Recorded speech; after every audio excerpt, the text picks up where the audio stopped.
Greetings, fellow people. We are back with Katawa Shoujo, and we left off about here. We're on the third day. We met Lily last episode, so let's see what happens and who we might meet today. So let's see. I feel very tired this morning, probably because yesterday itself was a very tiring day. On top of that, I woke up far earlier than necessary. After saying hi to Shizune and Misha, I start doing the work as instructed from the board. It already looks like today is going to be heavy. I don't have a problem with that now.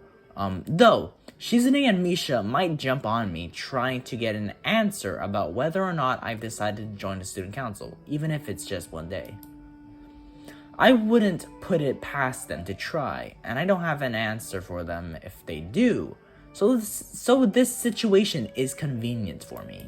Hik-chan, it looks like we're together again. Yay, yay.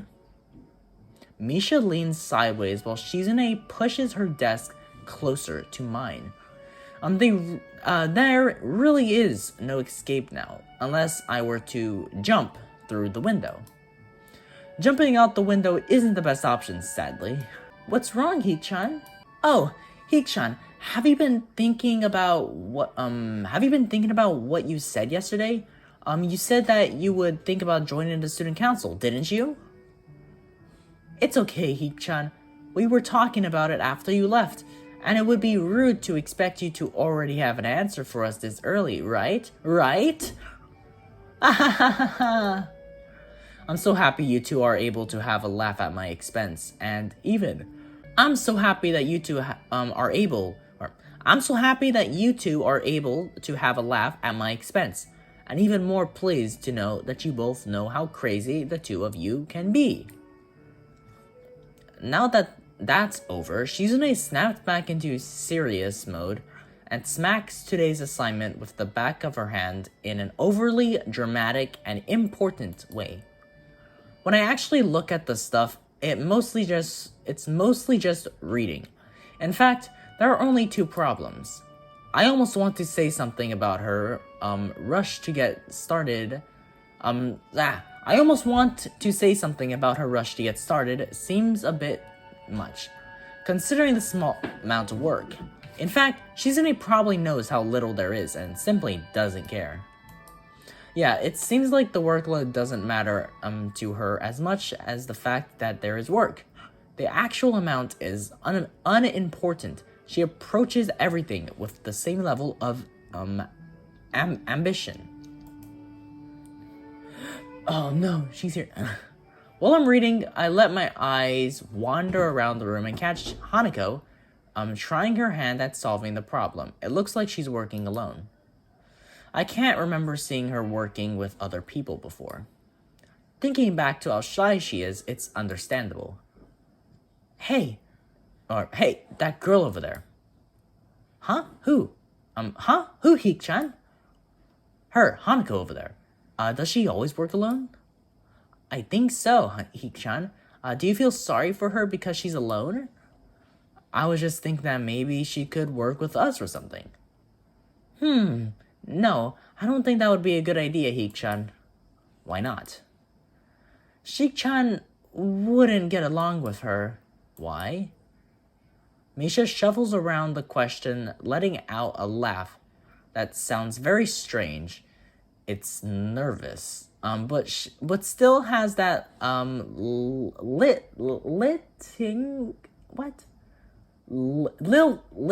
lilting up and down quality present in everything she says.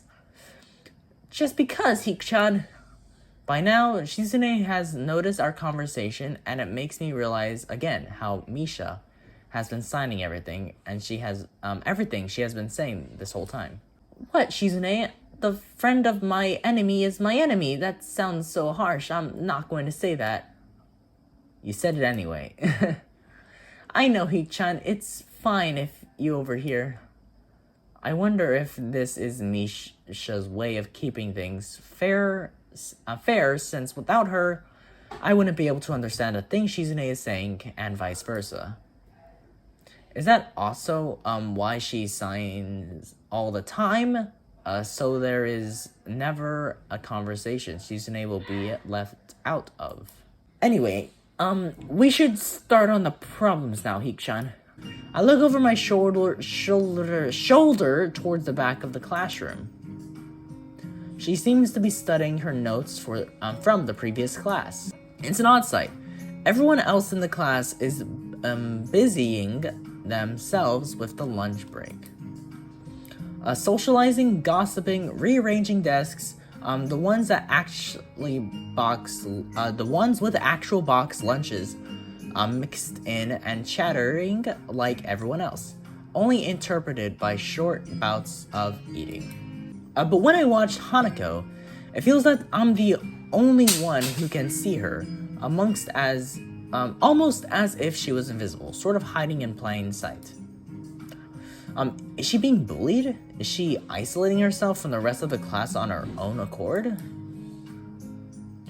I see her look over her shoulder towards the classroom's rear door. Come to think of it, she hasn't turned a page since I started watching her. I guess she's waiting for someone. What do I do? Go talk to Hanako, read my book, wait for Shizune and Misha to come to a decision. I just saved, so wait for Shizune and Misha. I'll go talk to Hanako, why not? I still feel bad for making her run away yesterday, so I'd better say something. Hey there, Hanako. Hisao! Well, at least she remembers my name. Hey, I just wanted to apologize for yesterday. I didn't mean to startle you or anything. I'm just new here and thought I should get to know my classmates. As Hanako looked up at me, I noticed her scaring once more. Or scarring once more? I don't know. I noticed her scarring once more, there you go. It's a little bewildering that you can barely notice it from across the room, but it's so noticeable from up close, from close up. That's okay. It was my fault. Nah, that wasn't anyone's fault. It just kind of happened. So are you waiting for someone? I saw you looking at the door before. Yes, Lily. Oh, you mean Lily, the blind girl. Hanako only nods in response, and I can't help but wonder if defining people through their disabilities is fox pass of the worst kind of just normal here. I guess that explains why Lily took off after her yesterday. She seems like a nice girl. Are you two friends? Yes. As if hoping for Lily to appear, she checks over her shoulder again. I think I'm making her nervous again. I hope I'm not disturbing you right now. No, that's not it. It's just easier if Lily doesn't come here. Oh, because it's hard to get around the classroom? Not really. Hanako's gaze drifts past my shoulders and towards Shizune. Shizune? Hanako nods again. What about her? Don't they get along? Hanako shakes her head. Clearly, this is something she doesn't want to talk about. It does make a strange sort of sense. Shizune and Lily not getting along so well. Communication between the two of them would be all but impossible. It's hard enough talking to Shizune through Misha, even when you can see whose hands are talking. Hanako is so focused on Shizune that I am the first to notice Lily at the door. Oh, she's here now. Hanako spins around to confirm this. Upon seeing Lily, she moves quickly to the door. Ah, Hanako, good morning. Is the president here? Yes. Hanako glances over her shoulder at Shizune again, as if to confirm she can't hear them even though that's impossible. I suppose we'd best be off then. Hey Lily, how are things? I'm sorry I made you run off yesterday. Oh my, is that Hisao? I didn't realize you were here. Well, of course you didn't realize I was here. You're blind, you can't see me, so... and I didn't really say anything since you came in. Apart from, hey, Lily's here. But you didn't really say it. It seems that Lily is a little embarrassed about being so frank in front of me. Sorry, Lily. I thought you realized. No, it's alright, Hanako. Hisao, please don't worry about yesterday. It was just a misunderstanding. If you say so, I'm still working this place out. Well then, I think you'll find most people here a lot more forgiving than elsewhere. If you are feeling a little confused, please don't be afraid to ask questions. Sure, I'll remember that. I'm sorry, Hisao, but we must be off. Hanako really doesn't look all that comfortable here right now, and Lily still seems a little embarrassed. I wonder if my apologies really made an impact, or any impact. Mind if I accompany you two? I know I'm kind of pushing it, but Lily, quietly, still smiling. I am sure that we could accommodate you, can't we, Hanako? She looks at Lily, then at me, and then she freezes wide-eyed. Sure. Yeah, I'm wondering about her burns. Can she still see out of his eye? That's one thing I'm wondering. Well then, shall we go? I'm sure Lily wouldn't do this so easily if she saw how scared Hanako looks. But it can't be helped now. Declining after the deal is sealed would only cause confusion and problems. As we turn around the corner of the hallway, something hits me in the chest. With the force of a steam train, Hanako shrieks a little, and my vision briefly goes black. Ouch! Oh, it's her! It's that girl! Okay, we met her now. Opening my eyes, I see a pair of saucer-like green eyes looking up at me. Yep, it's the girl with no legs. They belong to the perpetrator, a short girl who bumped into me and has now fallen down onto the hallway floor. She wears a PE uniform and a very worried frown. The former strikes me as a rather strange thing to have on during a lunch break. More striking than that, though, is that she doesn't have legs. Yeah. Or she does, but they are not flesh and bone. Her pale and very much flesh and bone thighs end in shines and feet made of some black metallic or plastic-like material. They look disturbingly artificial and unnatural. It almost makes me forget that my chest is hurting. The girl winces a little, rubs her nose, and jumps up. Oh man, hey, are you alright? I'm sorry about that, really. I wasn't looking where I was going, and you just came out of nowhere. Sorry. She looks really apologetic in the hurt puppy way of looking apologetic. I quickly forget about being angry or anything, since hurt puppies are my weak spot. Those are really short shorts. It's okay, don't worry about it. Ouch. Oh no. Oh no. Oh no.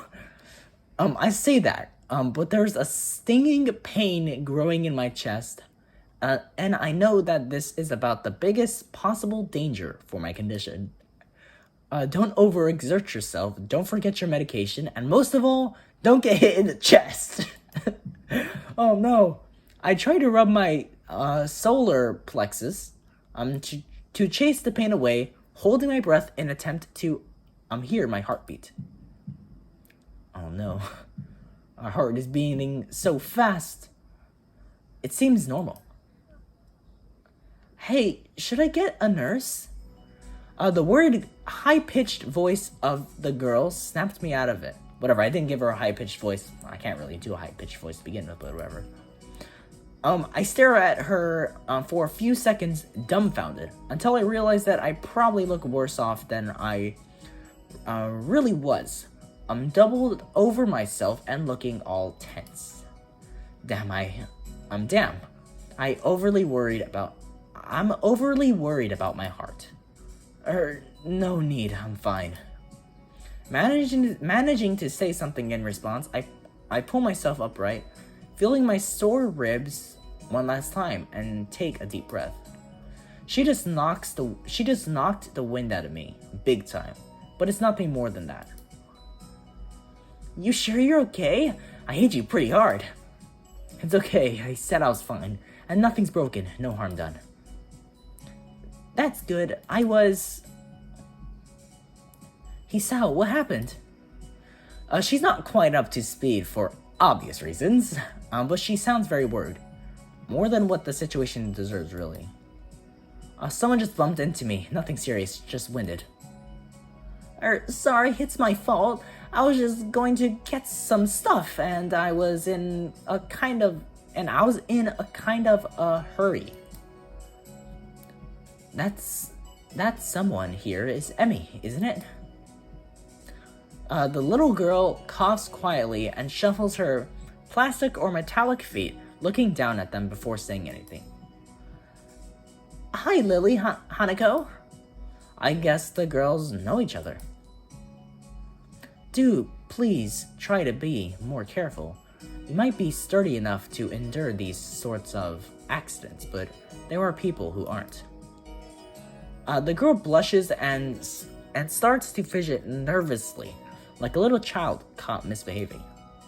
It's so cute, I find myself smiling. I know that. I was just... I gotta go. Teacher will have my head. I promised to help with printouts, but I went running instead. Sorry, but I've got to change and everything.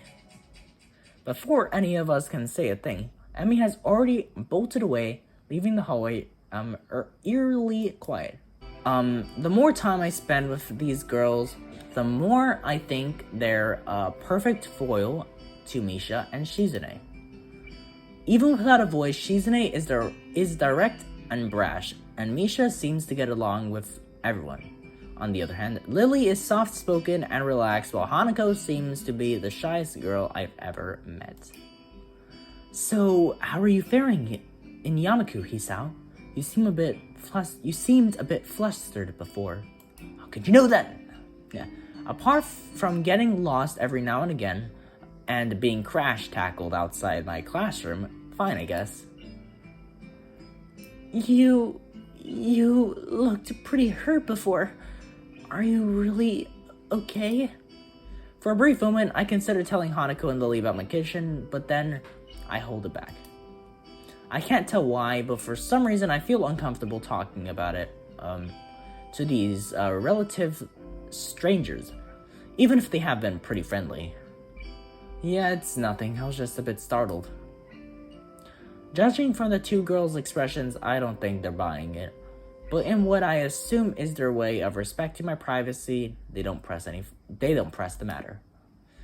I guess that is one of the unwritten rules about here. Don't ask. Even if people's conditions are obvious like Hanako's, there's still bound to be a story involved. Everyone has things they don't feel comfortable speaking about. And I think everyone has recognized that. So, how long have you been in this school? You both seem to know your way around pretty well. Well, I've been here since the start of high school, but only moved into the dormitories a year ago. Hanako joined at the start of high school as well and moved to the dormitories when she did, if memory serves me right. That's right. Since high school. So you've known each other since then? Since I moved, yes. Hanako lives next door to me, so it's only natural, right? Right. Yeah, of course. Living next to someone is probably reason enough to befriend them. Though I'm guessing that Lily's blindness played a part in it as well. I can't imagine Hanako easily making friends with someone who has to deliberately avoid looking at her scars. With the immediate conversation dreaded, we start to eat our lunch. I flubbed it.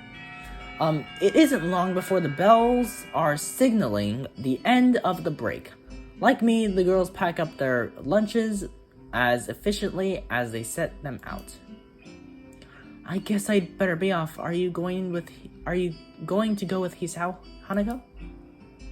Hanako looks up at me, and for a second I can see that she's considering skipping class.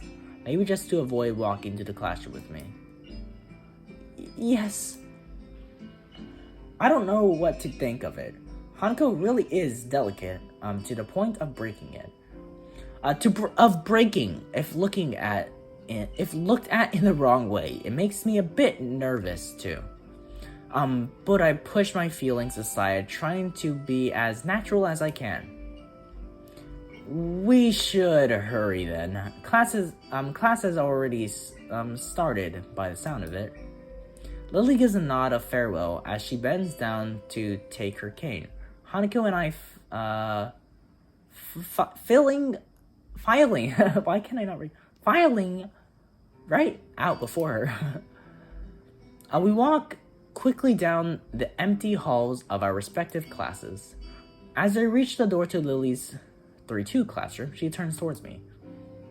Hisao, thank you for sharing lunch with us today. My pleasure, Lily. And with that, we part ways. Lily enters her classroom and leaving Hanako with me, to make off to our own. Hanako and me to make off to our own. She's still looking like she wants to run away. So, do you really want to go back to class now? Yes. Okay then. I feel like I should say something more to her, but it's hard to come up with anything that would be appropriate and safe enough. And Lily was right. The more time we spend out here, the more explaining we have to do. I open the rear door to the classroom and walk in.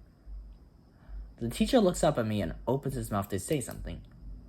However, as Hanako follows me in and closes the door, he simply nods to us and continues his lecture. Okay. This is the third time that Hanako has had her truancy practically ignored. There's definitely something going on here. Everyone else leaves, and I'm left alone with the teacher. Moto is examining an assignment sheet we were working on earlier, marking them with a red ballpoint pen. Raising his eyes from the paper briefly, he noticed me and furrows his brow. What is it, Nagai? I jump at him, addressing me, but I guess it's natural to speak some conversation since there's nobody else around. Nothing. Thinking about what I do after school. The teacher slowly puts the cap on the pen he is holding and arranges his papers into a stack, clacking against the desk twice. He seems very whatever. And for a brief moment, I'm reminded of Shizune. But the teacher is more unhurried and relaxed, much more routine. You have no plans? No, I considered joining a club, but don't know what kind of club would interest me. Go observe a meeting of someone else's club. Might pique your interest. I guess. But I don't know how to continue from there. Mattel looks at me in a way that makes me quickly want to take the words back to avoid a conversation. But I can't, so I have to forge ahead. I just don't know how to deal with people. I mean, the other students. I'm talking to people and everything, so it's not that I'd be isolated or anything. I just don't know what to think about. And the disabilities, it feels like I'm being impolite if I pay attention to them. And it's weird to ignore them. Damned if I do, damned if I don't. The teacher scratches his cheek, absent-mindedly, looking very unresponsive. These things are only an issue if you make them one. You can talk normal with someone, even if they are blind or something. Try to look behind the superficial. There's not a single student here who isn't just a normal kid, being whatever they might seem at first glance. He says the same thing as Yuko did. I know they're right, but It's hard. How can you not consider, for example, Shizune's deafness, when the only way to communicate with her is to talk through Misha or Hanako? It's not like you can ignore her face. But I'm interrupted by the door of the classroom suddenly slamming open. Teacher! Misha crashes in, hands straight in an enthusiastic greeting. Her voice loud and lively enough to wake the dead from their graves. She starts towards the teacher's desk with her bouncing step, hands energetically swinging with the rhythm. Mattel, visibly dismayed at the interruption, and Misha in general slumps in his chair. Mikado, or whatever, I don't know. Misha stops in her tracks and looks around cluelessly, as if she's sensing from his tone that something's wrong, but has no idea what. Yes? We have talked about volume control before. Yes? But she doesn't lower her voice at all, and the teacher just rubs his eyes. So what is it? We need help. We are running out of supplies for the festival stands. This is a distress. She waves a pink slip of paper she's holding around. So go get more supplies from the art room. What's the problem with that? Plywood is always a problem. Last time we wanted more, there was only a little, but that time we just took it all and went with that. Now there's none left there, so do you know where there is some? I don't understand. How would I know? The president thought that a teacher would know if there is plywood. Was she wrong? Motao looks like he is in great pain, frowning with his entire essence, and Misha doesn't get it at all. Looking at the two of them communicate is terrible. Like looking at a man being tortured by drilling his skull open while blasting pop music at full volume at the same time. I'm afraid I have no idea if there was any plywood in the school, let alone where it would be if there was any. Oh, what should I do? Perhaps try to find Mr. Namiya. I'm quite sure he would know where to find everything you need. You have to pry them from his cold, dead hands, but that's a different matter. I don't have time. We are so busy. She holds her head with both her hands. I'm looking as despairing as it's possible for a person like her. Without even noticing, she crumples the note she's holding against her hair. I shouldn't even be fetching these things. There is so much to do, and we are falling behind the schedule. Matao looks at her gravely and then suddenly smiles. Smiling doesn't really fit his face. I think it'd be better if he didn't. I wonder if you could get some temporary help. He switches to staring at me focusedly with a hard expression, as if trying to say, "Go make some friends." I guess I can give you a hand. You can? Thanks, Heat-chan. You are really nice. She pauses, does a double take, and then points at me with her finger. Yelping and looking very puzzled. Come to think of it, what's Heat-chan doing here? Class is over. You should be having fun. We just had a little chat. Oh no, it's not the tension, is it? Are you in trouble, Heat-chan? No, I'm not.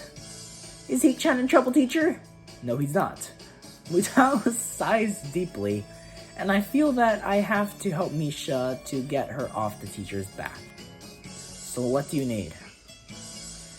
Here's a list. I can try to find the plywood from somewhere if there's none in the art room. She offers me the note she's holding. I take it, hesitating a bit.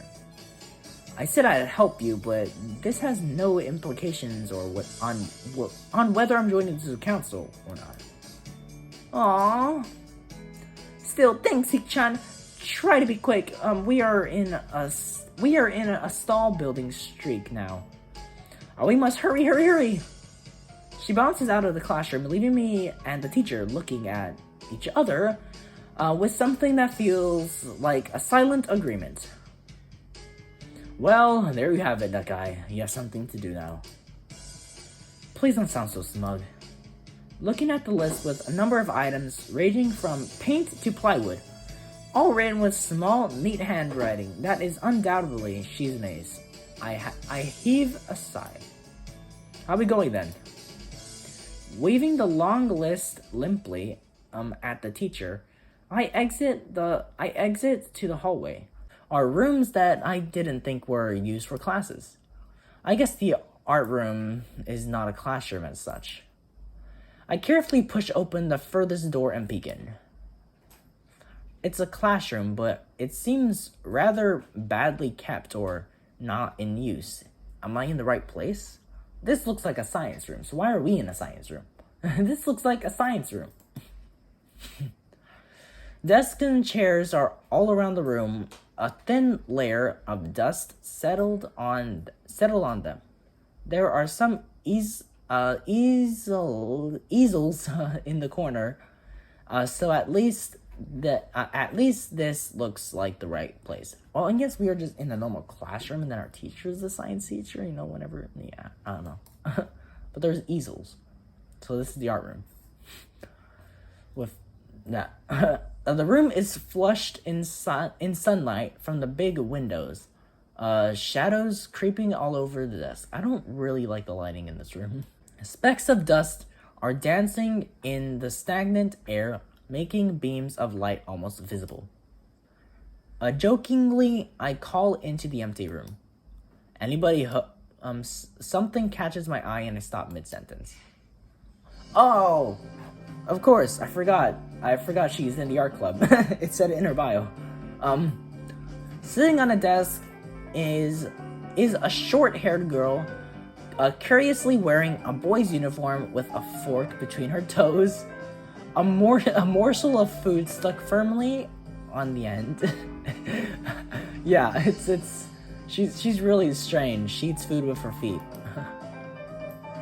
The odd way of dining seems to be caused by her apparent lack of hands, but her persistence here is what takes me aback even more. How did I miss her before? She's sitting in the corner, very still, but I still somehow took her as a part of the furnishing, or a statue at first glance. I'm not being too observant today as a whole. The girl seems to be frozen in place, staring at me with her huge eyes like a rabbit in headlights. She's staring at me, her mouth wide open, ready to accept the fork.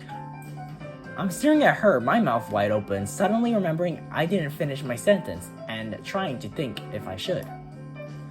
The weird stalemate keeps us both stunned into silence, punctuating only by the wall clock ticking rhythmically. Hello? The girl stuffs the fork full in her mouth, and is now staring at me expectantly while chewing. This is a bit awkward. Hello. I was told to pick up some supplies from here for the festival stalls. I think. I didn't think that there would be someone here. There isn't. That's why I came here. She picks up another forkful. Doesn't that mean you're here then? She raises her eyebrow, as if she's suspecting my observation was false. You are pretty observant, I guess. You're pretty observant, I guess it does! But who are you? The girl is pretty straightforward, isn't she? I'm Nakai. Hisao Nakai. I just transferred in on Monday. I'm Rin. Tezuka Rin. Rin Tezuka. I won't shake hands with you. I won't shake hands with you for that. Why can I not read? I won't shake hands with you, but at least we know who we are now. I kick feet. I don't know. That's very nice.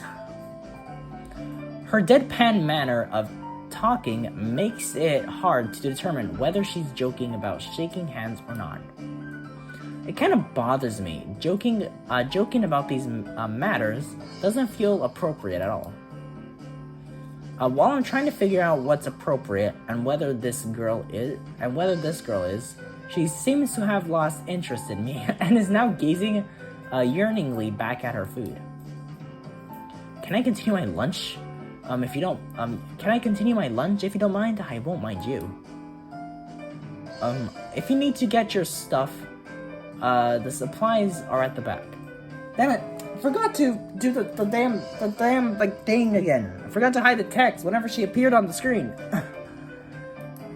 You're forgetting to do that because I like hiding the text so I can get a thumbnail. Go right ahead, but lunch? School's already over for the day. What word would you use then? There is no word for a meal you eat after lunch, but before dinner, right? It bothers me very much too, but I don't really know what I should say. I don't think you are supposed to eat a meal between lunch and dinner to begin with. But I'm hungry now, and my delicious boxed lunch will go to waste otherwise. I have curry, it's very delicious. And you're eating that with feet? With much decisiveness, Rin once again picks up the fork between her toes, and with at least as much impoliteness, she points it straight at me. Okay, there we go. I can hide it now. Okay. Let me examine this real quick. Curry? Okay. I don't know how you're gonna eat that with a fork. Don't, like, curry is like, isn't it like soupy-ish? It has like sauce or so? I don't know, your pants will get dirty. And you're okay. I don't know how you're eating this stuff. Whatever. So Nakai, what brings you to this place? Like I said, I was told to look for these things. No, the school from outside you look fine. Is your problem inside? Oh no, why'd the music stop? Why'd the music stop? Why'd the music... I come to a full stop, opening my mouth but not getting a word out. She's the first person to ask us what our disability is. I can guess. I'm good at guessing. Better than most people. Rin cuts me off before I can answer her question. Or skirts around and somehow I don't. No, whatever. I froze in front of this issue again. I haven't even told anyone here about my condition. Or maybe it's only because it hasn't really come up. I do get the feeling that not making issues of this is a part of the school code here at the teacher, as the teacher said. I wonder if the people here could relate. I'm probably not any better than any normal person could. I can't relate to she's in a circumstance or Lily's either. Naturally, while I go through this in my head, Rin keeps considering what my condition could be with an overtly complicated look on her face. She puts her fork between her lips and leans back, looking at the ceiling as if the answer was written up there. A beam of light illuminates her face from the window side, creating a mask of dark shadow on the other side. I don't think it's anything in your head, and something in your guts would be boringly ordinary, like this lunch of mine, and less delicious. The problem must be in your pants. No, she knows that. Why is it in my pants? Why is the problem? This messed up Sherlock Holmes kind of statement and the sheer lack of tact it was delivered with catches me completely off guard. I think I might have reeled back, even physically, as Rin's eyes widened in revelation and astonishment. So I was right. There's something wrong with your tackle, isn't there? Still partially in shock, but recognizing the need to reply something. I spit out the first thing that I can think of. No, nothing like that. I have a heart problem. Hythemia. Okay, I cannot read it. I said it. More like blurted it out, but I said it. The girl in front of me, purses her lips together and glowers at me, looking very disappointed. How boring. Trouble in the pants would have been much more scandalous. What's with this reaction? I'm sorry to let you down. I forgive you, I collected people. I collect people and a person with, What? I forgive you, I collect people and a person with, What does that even mean? That kind of problem would have been really great. Collect people? People with different problems. Huh? So you just, go around asking people what's wrong with them? No. She goes up to them, puts a bag over their head, ties them up, and throws them in a white van. That's what she does. Pretty much. I see. With little left to say, Rin assumes her lunch, and the conversation dies away. But I keep thinking about what was said. It's the first time I told anyone else about my condition. All the other people have either know about it already or heard about it from someone else. Or didn't need to know about it, like every other student here so far. Should I have told it as a natural part of introductions? Is it expected of me? Hi, I'm Hisao. I have a very serious heart condition. Is that how I'm supposed to go around and introduce myself from now on? I don't know, I would. That is, as if our disabilities would define us. What a disgusting thought. Or maybe this, Tezuka girl just has an unnatural interest in such things. As I walk to the back of the room to pick up the items on Misha's list, a chance opens to study Rin from the corner of my eye. Her hair is burnt auburn. I don't know, almost orange. It's not almost orange. It's more of a pinkish reddish color. It's nowhere close to orange. and cropped short. Long hair would probably be impossible with no arms. Yeah. I guess. Why would it be impossible with no arms? I don't know. Maybe to keep it out of your face and stuff?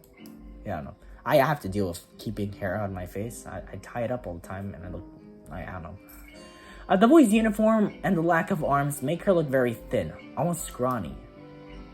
She's not particularly pretty, except for her murky green eyes, which flicker restlessly from below her short bangs, even when she eats. Okay. The distance and the shadow makes it seem like they don't reflect sunlight at all, but instead absorb all of it within them like deep wells. She moves her feet almost as deftly as a normal person would use their arms. However, I can see how the sight could could comfort people, especially while eating. It makes me feel a bit uncomfortable, at least. I hesitate to think about the word unnatural. But it's too late now, isn't it? I keep searching the cabinets and shelves for Misha's things, but after enough time passes, the silence grows too uncomfortable, so I try to force some conversation out of the strange girl. So do you always eat alone, and this late, or do you get the occasional visitor? Visitors? Maybe you are my first occasional visitor, but I don't always eat alone either. Sometimes I eat with a certain person on the roof, if she's not horsing around. Horsing? Oh, I think I know who it is. I know who it is. She likes to do sports. Yeah, it's her. It's Emmy. Oh. And that's all I can think of to say. Both of us fall silent again as Rin forks the last bit of her meal to her mouth. I look down at my haul and doubt check it with Misha's list. It seems I have everything except plywood. So I think I have all the things now. That's very nice for you. Don't feel obligated to stay. I was about to take a nap anyway. You need to do whatever you are going to do with that stuff anyway, right? Or perhaps you like to watch girls sleep. I'm not sure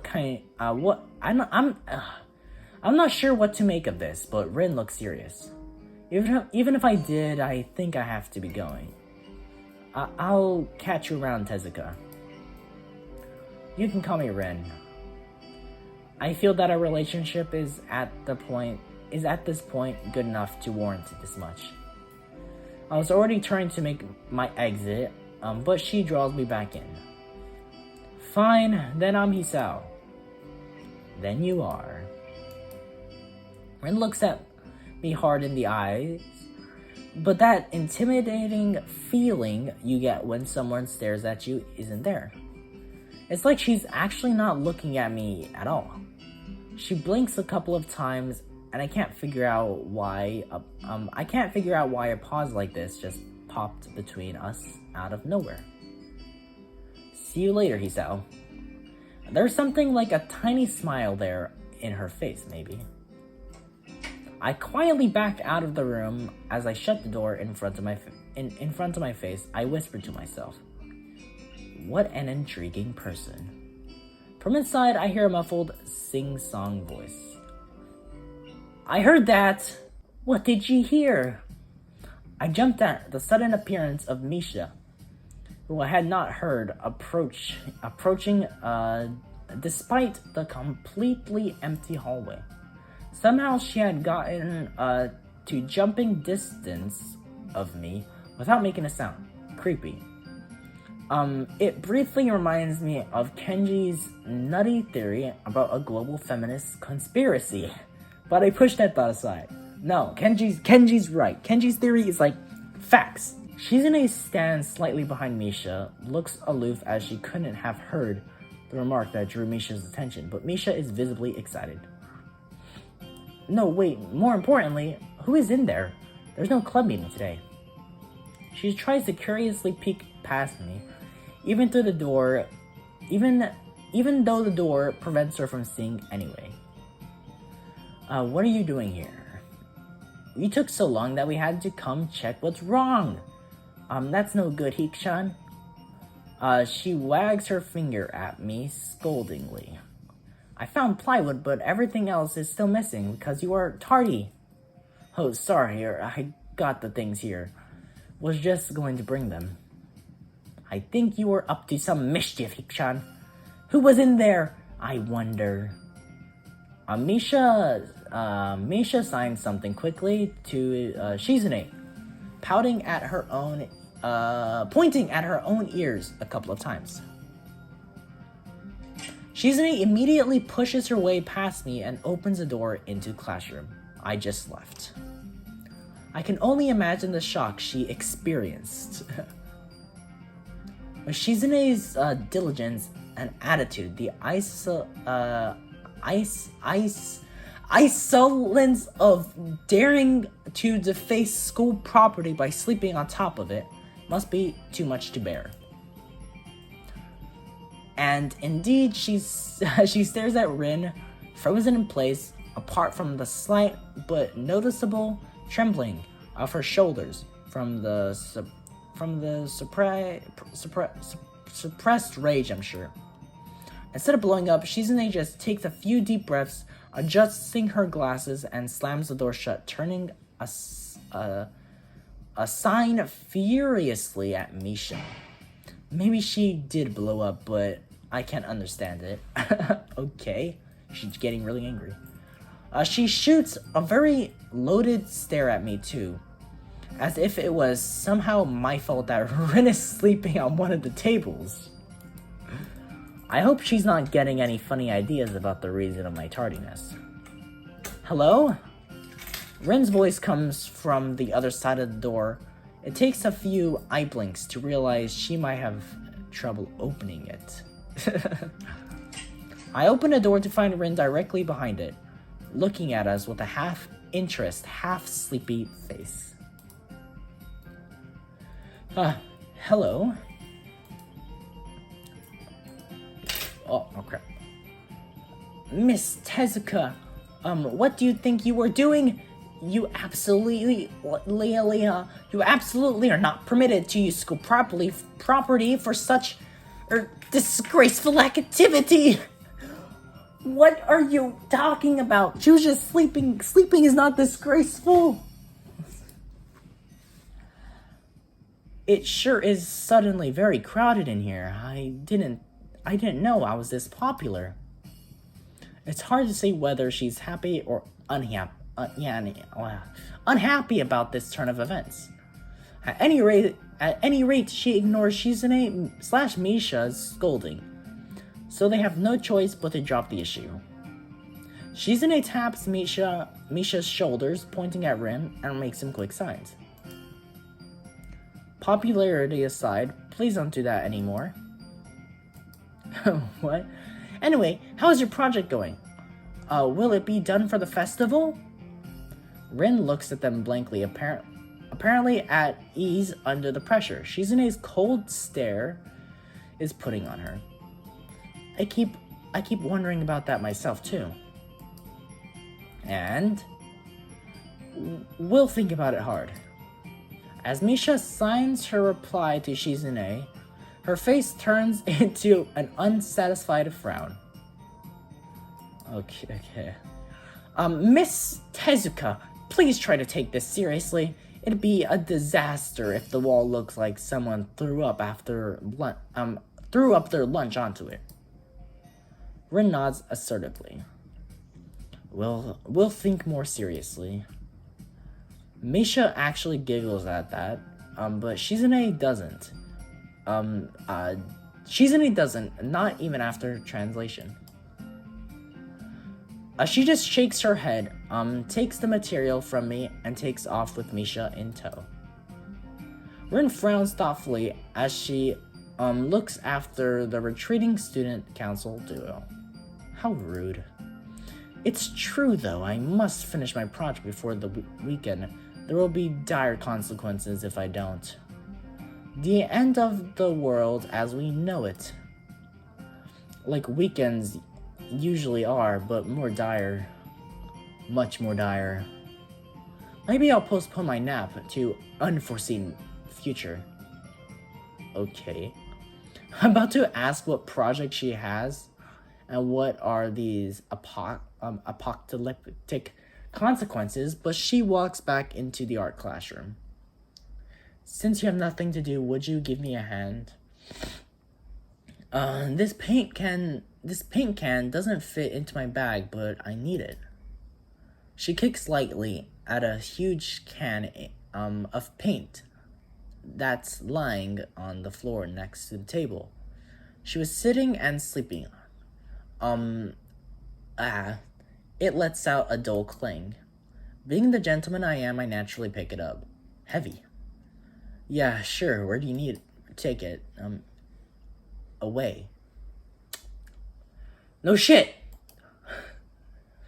And with that, she takes off to the hallway. Me and the paint can following since there's little choice for either of us. The hallway is quiet and empty, now with Shizune and Misha gone. So we too leave towards the stairwell. at the other end. Every 10 or 15 steps, I have to change the can from one hand to another because the thin handle cuts into my palm. At least it keeps my arms from tiring too fast. Yeah, that's annoying. They make the handle so thin. But don't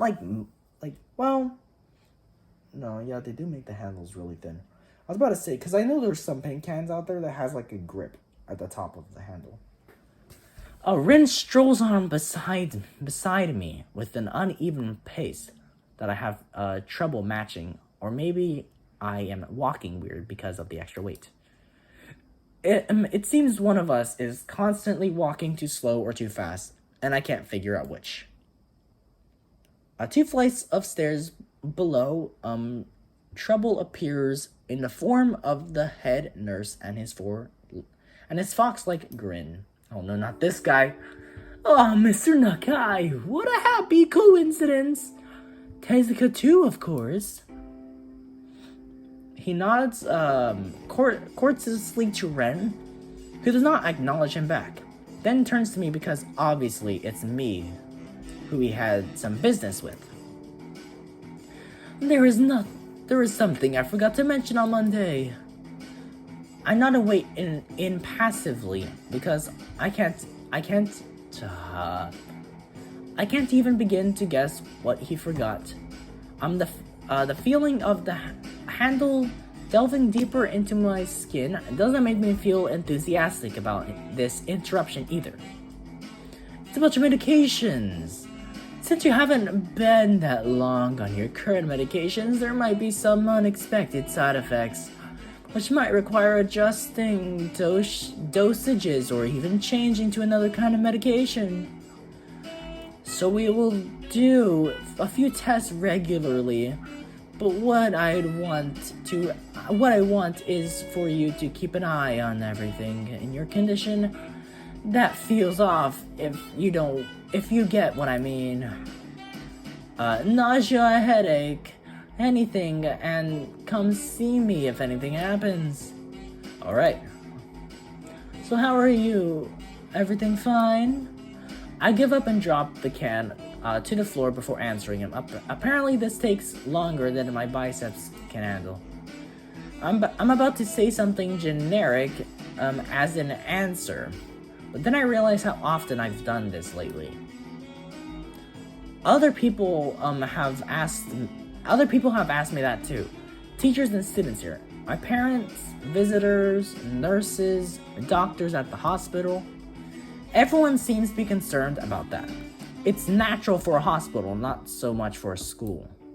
Except this school. This is a small school, and both the student base and the faculty seems to be very tightly knit. At least that's the feeling I'm getting. And this is not the kind of school that gets transfer students too often. The thought sends shivers up my spine, but I give a generic answer anyway. That's great. Also, one other thing. My sources tell me that you've been at neither the school track nor even the pool. So I'd like to know if you have taken up exercise as I asked. Of course I haven't, but his way of inquiring gives me the feeling that I should have been running my ass off on the track since the very first day. You have people spying on me? Not as such, I just happen to know a few people, but that's not the issue here, so don't try to slip out of it. Well, I was actually just doing some improvised weightlifting as an exercise. I pick up and lift the can up and down a few times like some sad imitation of a bodybuilder, even though it's weighed down on my arms painfully. The stupid grin disappears from his face for a second, then comes back like it was never gone. Okay. Tezuka, would you give us a second?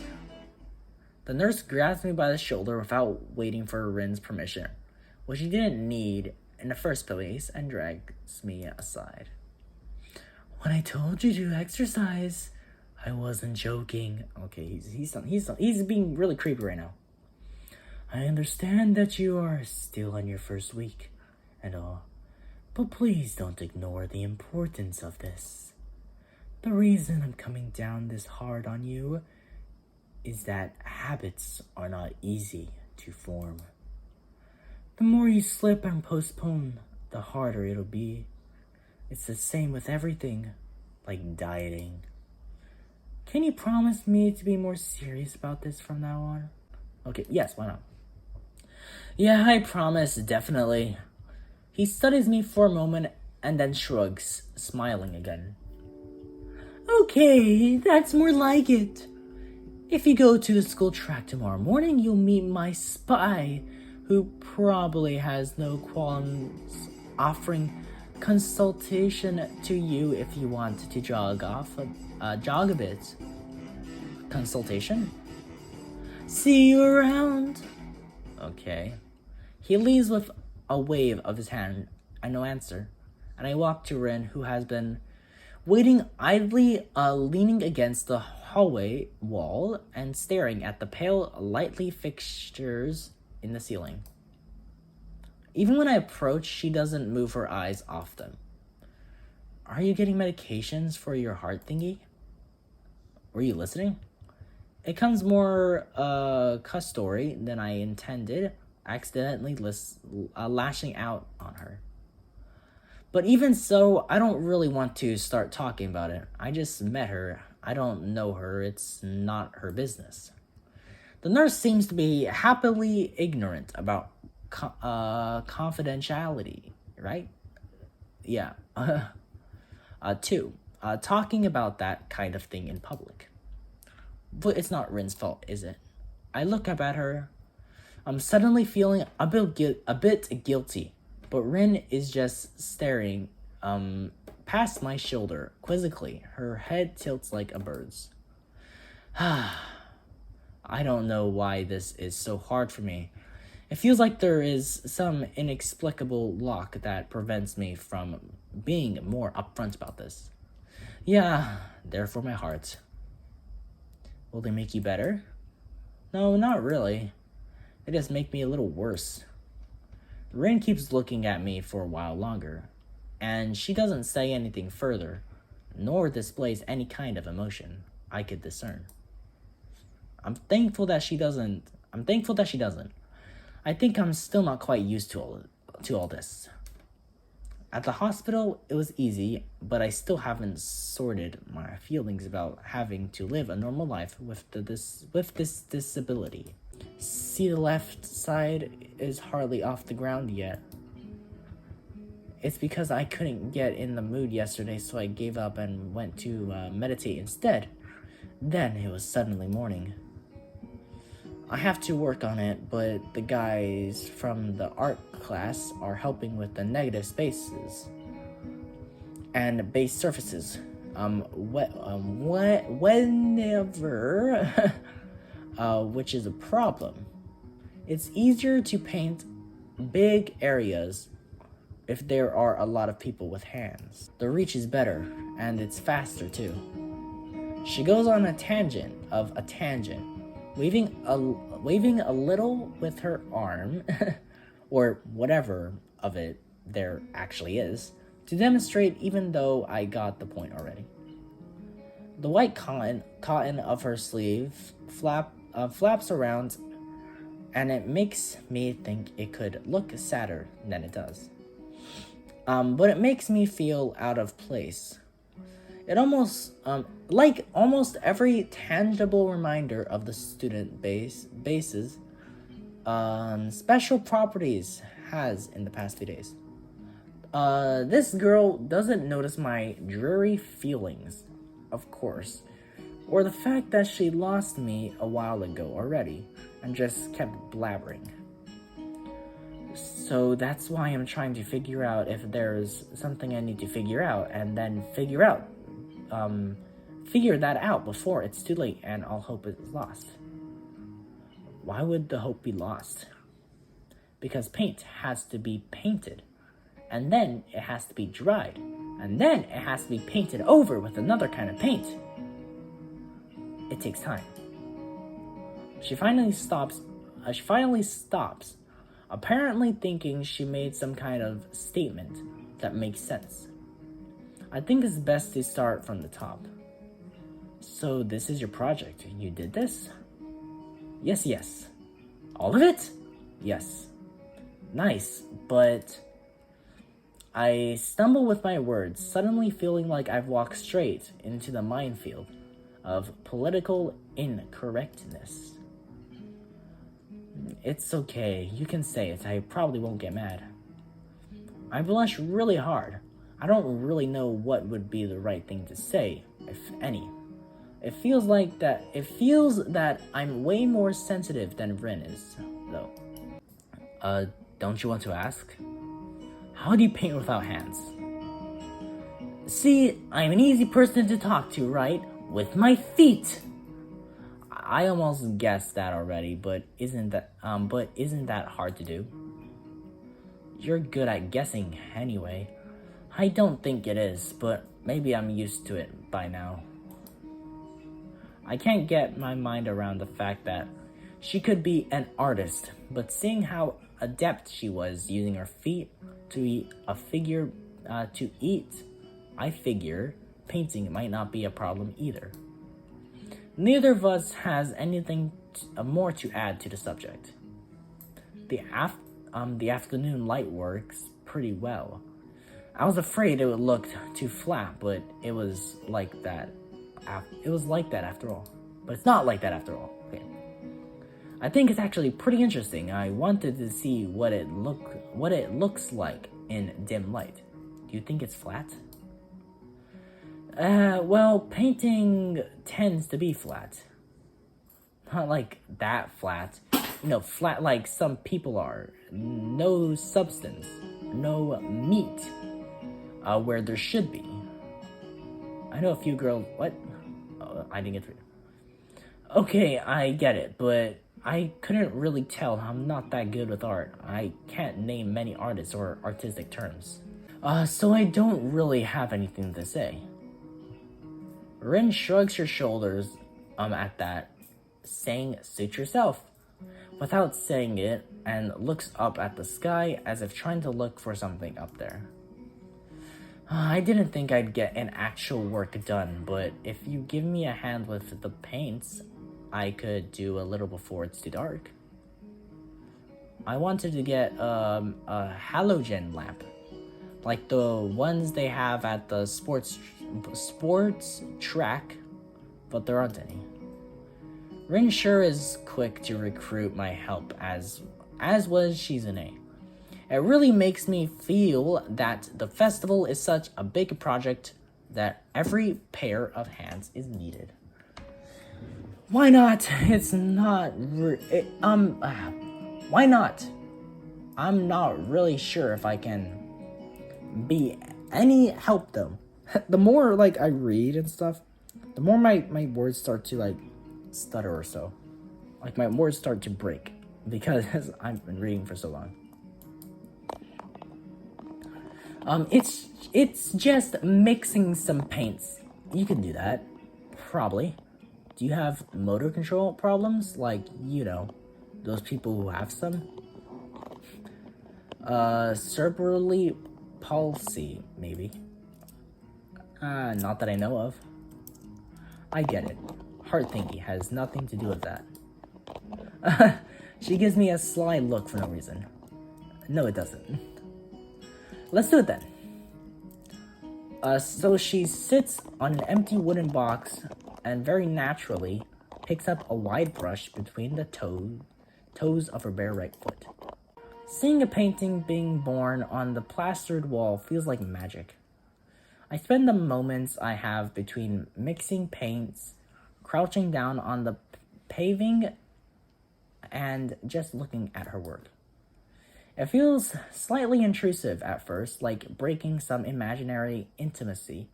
Like Rin doesn't seem to mind the least bit. Maybe it's just in my head. Her entire presence emits a completely different air as she patiently works the details, adding layers of paint on top of other layers of paint. steadily moving her foot across the wall to add new shapes.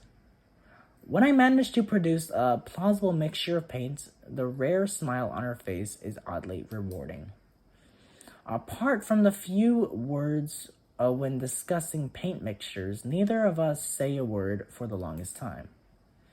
And even those short discussions soon evolve into a shorthand, both of us developing and using weird impromptu codes, words for various paints and hues. As if there was some need to conserve words and and sounds. Okay. It's nighttime now.